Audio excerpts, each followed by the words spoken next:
आता या व्हिडिओमध्ये आपण आरबीआयचे इनडायरेक्ट टूल्स बघणार आहोत. मागच्या व्हिडिओमध्ये आपण आरबीआयचे मॉनिटरी पॉलिसी मेंटेन करण्याचे किंवा इम्प्लिमेंट करण्याचे डायरेक्ट टूल्स बघितलेले होते. त्याच्यामध्ये सीआरआर बघितला होता, एसएलआर बघितलेला होता आणि रिफायनान्स फॅसिलिटी बघितलेली होती. ओके. तर आता पुढच्या व्हिडिओमध्ये या व्हिडिओमध्ये आपण काय बघतो? इनडायरेक्ट टूल्स बघतो. आरबीआयची मॉनिटरी पॉलिसी इम्प्लिमेंट करण्याचे इन इनडायरेक्ट टूल्स. ओके. आता इनडायरेक्ट टूल्स मध्ये बरीचशी साधनं दिलेली आहेत त्याच्यामध्ये. ठीक आहे. तर आता बघा, इनडायरेक्ट टूल्स मध्ये काय होतं? तर मॉनिटरी सप्लाय, मनी सप्लायवर अप्रत्यक्ष परिणाम करणारी साधनं. आधीची साधनं कशी होती? तर मनी सप्लायवरती डायरेक्ट इम्पॅक्ट करणारी साधनं होती. इनडायरेक्ट मध्ये कोणती येतात बघा. तर याच्यामध्ये बँक रेट येतो. त्याच्यानंतर एमएसएफ येतो, मार्जिनल स्टँडिंग फॅसिलिटी, ईबीएलआर येतो. त्याच्यानंतर रेपो, रिव्हर्स रेपो येतो, म्हणजे एलएफ येतो. ओपन मार्केट ऑपरेशन्स, त्याच्यानंतर बेस रेट, एमसीएलआर आणि एमएसएस, मार्जिनल स्टँडिंग फॅसिलिटी. तर एवढे सगळे याच्यामध्ये इनडायरेक्ट टूल्स येतात. ओके. तर यापैकी आरबीआय ठरवत असणारे दोन व्याजदर आहेत, दोन बँक रेट आहेत. तर ते दोन व्याजदर आहेत. तर एक आहे बँक रेट आणि दुसरा आहे ईबीएलआर. ओके. आपण ते सेपरेटली हे दोन्ही रेट बघणार आहोत. त्यापैकी पहिला आपण बघतोय तो म्हणजे बँक रेट. तर बँक रेट म्हणजे काय? तर आरबीआय इतर बँकांना कर्ज देते. आरबीआय काय करत असते? कमर्शियल बँक्सना कर्ज देत असते. आणि ते कर्जावरचे जे काही व्याज दर आकारला जातो, त्या व्याजाच्या दराला म्हणतात बँक रेट. बघा इथे एक गोष्ट लक्षात ठेवायची आहे. बँक रेट म्हणजे बँका ग्राहकांना कर्ज देतात आणि त्या कर्जावरती जे व्याज लावतात तो दर नव्हे. तर इथं आरबीआय बँकांना ज्या व्याजदराने कर्ज देते, त्या व्याजदराला बँक रेट म्हटलं जातं. याचा जर ड्युरेशन बघितलं, ह्या कर्जाचा ड्युरेशन, तर ते दीर्घ काळासाठी असतात. ओके. लॉंग टर्मचे कर्ज असतात. आणि बँकांच्याकडून आरबीआयकडे काही गोष्टी ह्या मॉर्टगेज म्हणून ठेवल्या जातात. काय ठेवतात? ते हुंडीज ठेवतात किंवा कमर्शियल पेपर ठेवतात. ओके. हुंडीज किंवा कमर्शियल पेपर, त्याला मराठीमध्ये वाणिज्य पत्र म्हणतात. तर याच्यामध्ये आरबीआयचा रोल काय असतो बघा. तर आरबीआय हुंडी किंवा कमर्शियल पेपर यांचे आरबीआय द्वारा खरेदी केली जाते किंवा त्याचा पुनर्वाटाव करून त्या बँकांना कर्ज देतात. ओके. एकतर आरबीआय त्या कमर्शियल पेपर किंवा हुंडीची खरेदी करेल किंवा त्यांचा पुनर्वाटाव करेल नंतर. ओके. आणि त्यांना ते कर्ज देईल. तर रेपो व्यवहारामध्ये हे जे रेपो व्यवहार जे आहेत, आपण खाली बघणारच रेपो व्यवहार म्हणजे काय? तर रेपो व्यवहारामध्ये बँकांना शासकीय प्रतिभूती म्हणजे गव्हर्नमेंट सिक्युरिटीज विकाव्या लागतात. ओके. गव्हर्नमेंट सिक्युरिटीज विकाव्या लागतात रेपो व्यवहारांमध्ये. ओके. विकाव्या लागतात. ओके. इथं घाण ठेवायची नाही, विकायच्या आहेत. मग याच्यामुळे काय होतं? बँकांच्या एसएलआर वरती इम्पॅक्ट होतो. कारण आपण एसएलआर बघितला आहे.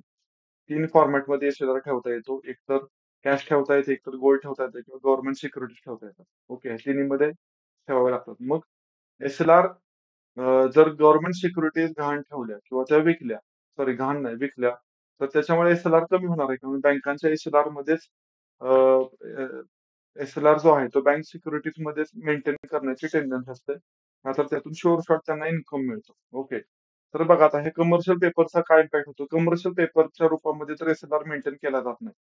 त्यामुळे जर बँकांनी कमर्शियल पेपर आरबीआयकडे गहाण जरी ठेवले किंवा विकले, तरी सुद्धा त्याचा एसएलआर वरती काही इम्पॅक्ट होत नाही. म्हणून तिथे कमर्शियल पेपर ठेवले जातात किंवा हुंडीज ठेवल्या जातात. ओके. आता बघा, याच्यामध्ये पुनर्खरेदी करण्याचं आश्वासन असतं का? तर ते रेपो व्यवहारामध्ये असतं. बँक रेटमध्ये नसतं. ओके. रेपोचा मुळाचा फुल फॉर्म आहे रिपर्चेस ऑब्लिगेशन. ओके. त्याच्यामुळं आरबीआय वरती ते बँकांवरती ते परत खरेदी करण्याचं कुठलंही ऑब्लिगेशन बँक रेटमध्ये नाहीये. तर रेपो रेटमध्ये ते ऑब्लिगेशन आहे. ओके. नंतर जसं पुढे येईल तसं तुमच्या ती गोष्ट लक्षात येईल.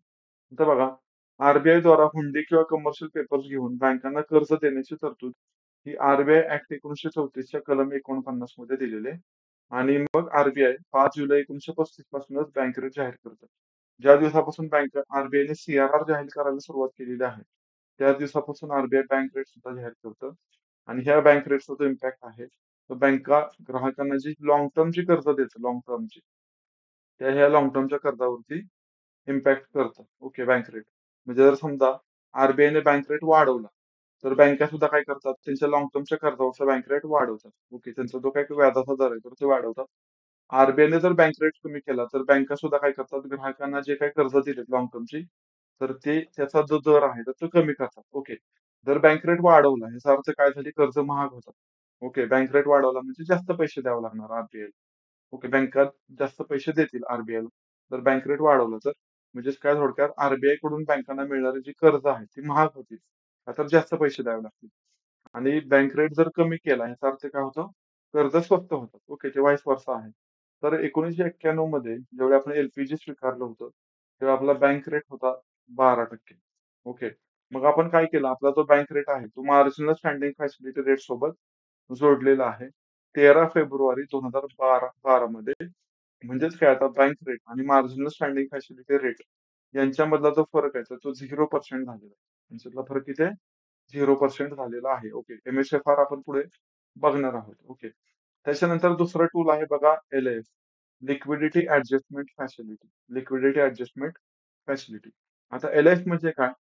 तर परत विकत घेण्याचे आश्वासन देणारे रेपो आणि रिव्हर्स रेपोचे व्यवहार ज्या म्हणजे करण्याची सुविधा जिथून मिळते त्याला त्या सुविधेला म्हटलं जातं liquidity adjustment facility. Okay, L-F. तर याच्यामध्ये काय फॅसिलिटी मिळते बँकेला? तात्पुरती लिक्विडिटी ॲडजस्ट करण्याची फॅसिलिटी मिळते. ओके. एल-आयएफचा हेतू काय आहे? तर दीर्घकालीन लिक्विडिटी बँकांना उपलब्ध करणे. ठीक आहे. बँकेला कुठली फॅसिलिटी मिळते? तात्पुरती लिक्विडिटीची ॲडजस्टमेंट करण्याची फॅसिलिटी याच्यातून मिळत असते. ओके. तर दीर्घकालीन झालं, इथं लघुकालीन म्हणायला पाहिजे. एल-आयएफचा हेतू मुळातच काय आहे? तर छोट्या शॉर्ट टर्मसाठी लिक्विडिटी उपलब्ध करणे. ओके, हे आहे. तर त्याच्यामधलं पहिलं टूल आहे. एल-आयएफ मधलं पहिलं टूल येतं ते म्हणजे रेपो रेट. तर रेपोचा मुळातच अर्थ काय होतो? Repurchase obligation. ओके. रेपो म्हणजे काय? Repurchase obligation. म्हणजे आता रिपर्चेस ऑब्लिगेशन काय? ऑब्लिगेशन काय आहे? रिपर्चेस काय आहे? आणि ऑब्लिगेशन कुणावरती आहे? तर या गोष्टी आपण इथं बघूयात आता. ठीक आहे. तर याच्यामध्ये बघा, आर-बी-आय काय करते? इतर बँकांना अल्पकालीन दराने कर्ज देते. कसल्या दराने देते? अल्पकालीन दराने आर-बी-आय बँकांना कर्ज देत असते. ओके.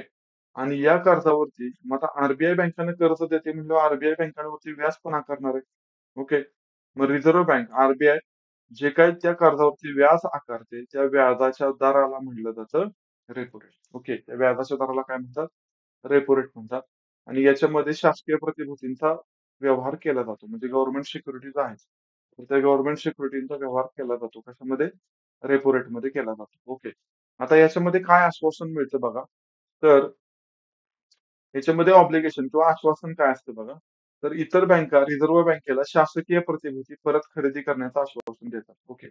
इतर बँका म्हणजे आर-बी-आय कडून कर्ज घेणाऱ्या ज्या बँका आहेत, त्या ज्यावेळी आर-बी-आय कडून कर्ज घेतात, त्यावेळी आर-बी-आय कडे त्यांना काहीतरी गहाण ठेवावं लागतं. ओके. तर त्या काय असतात गव्हर्नमेंट सिक्युरिटीज असतात. त्या गव्हर्नमेंट सिक्युरिटीज आर-बी-आयला सॉरी बँकांना आर-बी-आय कडे गहाण ठेवायच्या असतात. त्याच्या बदल्यामध्ये आर-बी-आय बँकांना कर्ज देते. ओके. आता जो ड्युरेशन आहे, एक तर ते शॉर्ट टर्मसाठी घेतलं जातं. समजा शॉर्ट टर्मचा पिरियड आहे समजा 2 महिन्याचा पिरियड. 2 महिन्यासाठी बँकांनी आर-बी-आय कडून कर्ज घेतलं. मग त्या 2 महिने कंप्लीट झाल्यानंतर ज्या गव्हर्नमेंट सिक्युरिटीज बँकांच्या आर-बी-आय कडे गहाण पडलेल्या आहेत. ओके. त्या गव्हर्नमेंट सिक्युरिटीज बँकांनी आर-बी-आय कडून परत घेणे हे बँकांवरती ऑब्लिगेशन असतं. तसं आश्वासन बँका काय करतात आर-बी-आयला देतात. त्या परत खरेदी करण्याचं आश्वासन बँका आर-बी-आयला देतात. ओके. मग त्या व्यवहारांना काय म्हटलं जातं? सॉरी त्याला व्यवहारांना रेपो व्यवहार असं म्हटलं जातं. ओके. तर रेपो व्यवहारांचे 2 टप्पे आहेत. 2 टप्पे. पहिला टप्पा काय आहे? तर रिझर्व्ह बँक इतर बँकांना कर्ज देते पहिल्या टप्प्यामध्ये आणि दुसऱ्या टप्प्यामध्ये बँका ज्या आहेत, त्या रिझर्व्ह बँकेला त्याचे कर्ज परत करतात. ओके. तर ह्या 2 टप्प्यांचा जो पिरियड आहे, म्हणजे बँक एखादी एक्स-वाय-झेड नावाची बँक समजा स्टेट बँक आहे. स्टेट बँकेने आर-बी-आय कडून कर्ज घेतलं रेपो व्यवहारांतर्गत पहिल्या टप्प्यामध्ये. दुसऱ्या व्यवहारामध्ये आर-बी-आयला ते कर्ज परत केलं. तर या दरम्यानचा जो पिरियड आहे, या दरम्यानच्या पिरियडला म्हणतात रेपो पिरियड. ओके. आणि हा रेपो पिरियड असतो जवळपास 2 ते 56 दिवसांचा. ओके. आता या रेपोचे पण 2 प्रकार पडतात. एक एक रेपो 2 प्रकार. त्यातला पहिला प्रकार आहे तो म्हणजे ओव्हरनाईट रेपो. म्हणजे एका दिवसासाठी कर्ज घेतलं जातं. वन डे साठी लिक्विडिटी वाढवली जाते बँकांकडून. ठीक आहे. मग ते वन डे रेपो रेट झाला, ओव्हरनाईट रेपो रेट झाला. आणि दुसरा असतो 2 ते 56 दिवसांचा रेपो व्यवहार. त्याला म्हणतात टर्म रेपो व्यवहार. एक असतो ओव्हरनाईट रेपो व्यवहार, एका दिवसासाठीचा ओव्हरनाईट. आणि दुसरा असतो 2 ते 56 दिवसांचा रेपो व्यवहार. त्याला म्हणतात टर्म रेपो व्यवहार. ओके. आता ओव्हरनाईट रेपोचा जो व्याजाचा दर आहे, ओके, त्याचा रेपो रेट आहे, तर तो स्टेबल असतो. आणि जो टर्म आहे, टर्म रेपो रेट आहे, तर तो इनस्टेबल असतो आणि इर्रेग्युलर असतो. ठीक आहे. तर तो डिमांड आणि सप्लाय याच्यावरून ठरतो. ते आर ठरवत नाही. लक्षात ठेवा, आर फक्त ओव्हरनाईट रेपो रेट ठरवते. म्हणजे आर म्हणण्यापेक्षा मॉनिटरी पॉलिसी कमिटी ठरवते. पण जो अस्थिर आहे, जो टर्म रेपो आहे, तो ठरवण्याचं काम डिमांड आणि सप्लायवरती ठरत असतं. रेपो व्यवहारासाठी बोली लावावी लागते. लक्षात ठेवा. त्याचं बिडिंग होतं प्रॉपर आणि याच्यामध्ये 5 कोटी आणि त्याच्या पटीमध्ये बोली लावावी लागते. मिनिमम 5 कोटी किंवा त्याच्या पटीमध्ये. आता ओव्हरनाईट रेपो रेट मगाशी सांगितलं जसं की ते मॉनिटरी पॉलिसी कमिटी ठरवते. त्याला फिक्स रेपो रेट असं पण म्हणतात. जेवढा मॉनिटरी पॉलिसी कमिटीने जो रेट ठरवला तेवढाच रेट बँकांना द्यावा लागतो. जर ते ओव्हरनाईट रेपो अंतर्गत कर्ज घेत असतील तर. ओके. आता रेपो व्यवहारामध्ये आर-आर-बीज बघा भाग घेऊ शकत नाही. ओके. रेपो व्यवहारामध्ये आर-आर-बीज भाग घेत नाहीत. ओके. आता आर-आर-बी सोडून बाकी सगळ्या शेड्यूल बँक्स ह्याच्यामध्ये पार्टिसिपेट करू शकतात. ओके. आता बाकी याच्यामध्ये बघा एल-एफ जे आहे म्हणजे लिक्विडिटी ऍडजस्टमेंट फॅसिलिटी ज्याच्या अंतर्गत रेपो आणि रिव्हर्स रेपोचे व्यवहार चालतात. तर त्याची सुरुवात झाली. त्याचं इंट्रोडक्शन झालं 1999 मध्ये. ठीक आहे. आणि त्याची शिफारस केलेली होती नरसिम्हन 2 कमिटी. नरसिम्हन 1 आणि नरसिम्हन 2 अशा 2 कमिटीज आहेत. नरसिम्हन 1 कमिटीला फायनान्शियल सेक्टर रिफॉर्म्स म्हणतात आणि नरसिम्हन 2 कमिटीला बँकिंग सेक्टर रिफॉर्म्स असं म्हटलं जातं. मग हे नरसिम्हन 2 जी कमिटी आहे, तर त्याची एस्टॅब्लिशमेंट झालेली 1997 मध्ये. ओके. 1997 मध्ये आणि नरसिम्हन 1 कमिटी आहे, तर त्याची एस्टॅब्लिशमेंट झाली होती 1991 मध्ये. ओके.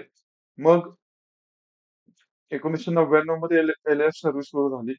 लिक्विडिटी ऍडजस्टमेंट फॅसिलिटी सुरू झाली आणि 2000 आणि 2001 मध्ये त्याच्यामध्ये सुधारणा सुद्धा करण्यात आलेली होती. ओके. आता बघा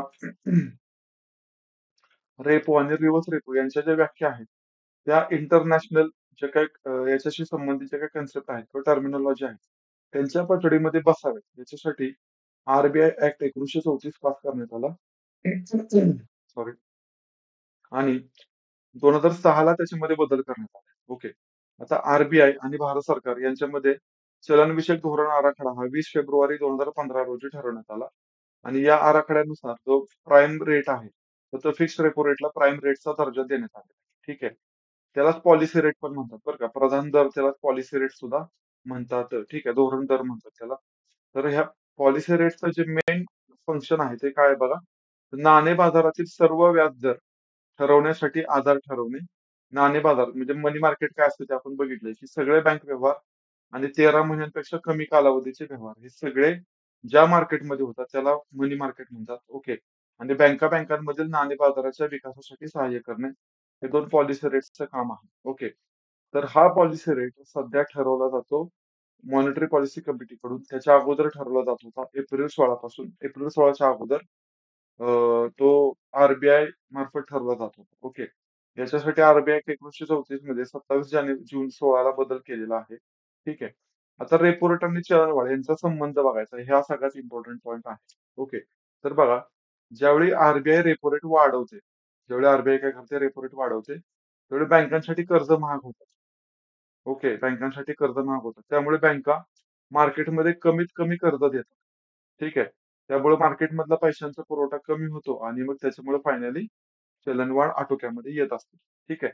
या उलट काय होतं बघा, या उलट परिस्थितीमध्ये बँकांना जेव्हा कर्ज स्वस्त होतात, म्हणजे आर-बी-आय काय करते, बँकांना कर्ज देते आणि त्याच्या बदल्यामध्ये कमी रेपो रेट आकारते. म्हणजेच काय झाले बँकांना कर्ज स्वस्त झाली आणि ती सहजपणे उपलब्ध पण झाली. त्यामुळे बँका काय करतील, इतरांना म्हणजे मार्केटमध्ये जास्त प्रमाणामध्ये कर्ज देतील, स्वस्तामध्ये कर्ज देतील. त्यामुळे मार्केटमधला पैशाचा पुरवठा वाढेल आणि चलन घट दूर होईल. म्हणजे जे मंदीची परिस्थिती आहे, तर ती दूर होईल. लोकांच्या हातामध्ये पैसा आला की मार्केटमधली मंदी कमी होते. ओके. आता चलनवाढ जर आटोक्यात आणायची असेल, तर रेपो रेट जास्त करायला पाहिजे. चलनवाढ जर कंट्रोलमध्ये करायची असेल तर. आणि चलन घट म्हणजे मंदी जर दूर करायची असेल, तर रेपो रेट कमी करायला पाहिजे. ओके. म्हणजे हा रेपो रेट आणि चलनवाढ यांच्यामधला संबंध आहे. ओके. तर रेपो रेटमुळं काय होतं, बँकांचे जे शॉर्ट टर्म लोन्स आहेत, तर त्याच्यावरती इम्पॅक्ट होत असतो. ओके. तर तुमच्यासाठी एक टास्क आहे, की सध्याचा जो रेपो रेटचा दर आहे, तर तो तुम्ही इथं मेन्शन करायचा आहे. ओके. त्याच्यानंतर बघा आता हे एल-टी-आर-ओ एक होतं, long term repo operation. Okay. तर सतत रेपो रेट करून सुद्धा काही वेळा अर्थव्यवस्थेला पुरेशी चालना मिळत नाही. म्हणजे कर्ज स्वस्त करून सुद्धा काही वेळा मार्केटमध्ये बूम येत नाही. मग याच्यासाठी अ, काय केलं गेलंय, मुळातच रेपो रेट हे कमी व्यवहारासाठी, कमी पिरियडसाठी असतात, शॉर्ट टर्मसाठी असतात. ओके.